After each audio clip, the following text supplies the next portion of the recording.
Solia、Sirius、Solarius。今日係2017年嘅3月10號，咁啱啱同呢個做個訪問，咁其實都我冇諗過我會同你哋講呢樣嘢嘅喎，咁啱得咁巧就佢哋叫我做呢樣嘢，咁我覺得幾有意思喎。我希望我可以 keep 翻低呢條片同埋呢條片今日做個記錄，當為係爸爸同你哋講下嘅嘢啦。咁就家姐先啦，家姐而家就4歲半啦。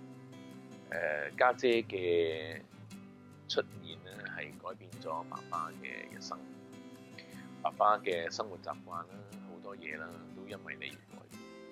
咁同你嘅相處時間都算多噶啦，我覺得係。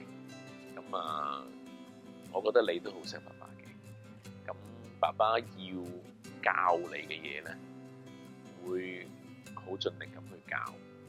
而家未來咧呢幾年都會好盡力咁去教，希望可以將我覺得正確嘅嘢、正確嘅人生觀念教晒俾你。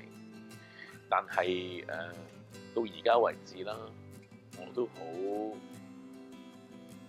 以你有你呢個女為驕傲。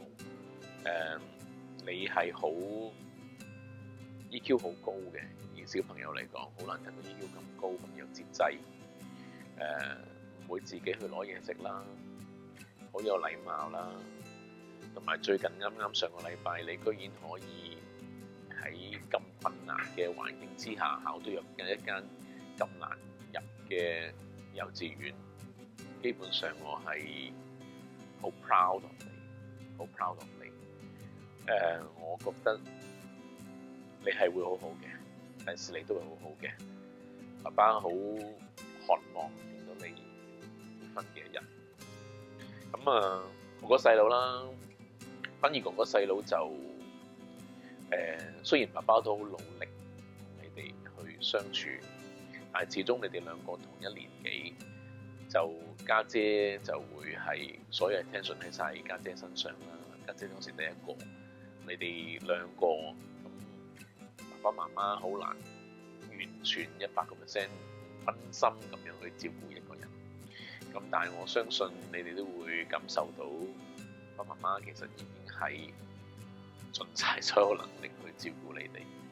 咁其實都好乖㗎，你哋其實都好乖㗎啦。不過男孩子始終都係naughty 啲啦。咁希望同家姐一樣，爸爸媽媽可以俾到一個好正確嘅人生觀念你哋。爸爸媽媽渴求你哋有啲未來，有啲咩成就，做一啲好似爸爸咁，做一啲自己開心嘅嘢，健康快樂就係所有嘢啦。希望你見到呢個 video 嘅時候，會覺得好神奇啦，因為我都覺得好神奇嘅，今日無端端拍呢條片係，好唔好啊？就咁啦。